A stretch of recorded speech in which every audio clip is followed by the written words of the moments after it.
Hello friends, continuation part mini vlog అండి ఇది. ఇప్పుడు ఉట్టి ఎలా టై చేసుకోవాలో చూసేద్దాము. ఫస్ట్ ఒక రోప్ తీసుకొని చివర్లో టై చేసుకోవాలి. దాన్ని లాస్ట్లో చిన్నగా ఫోల్డ్ చేసుకొని గుమ్మడికాయకు ఎంతవరకు కట్టుకోవాలో మెజర్ చేసుకోవాలి.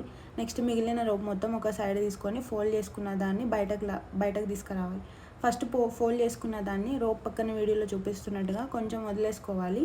నెక్స్ట్ బయటకు తీసుకున్న రోప్ని 2 సైడ్స్గా డివైడ్ చేసుకొని ఆ వదిలేసుకున్న రోపుల మధ్యలో నుంచి బయటకు లాగాలి.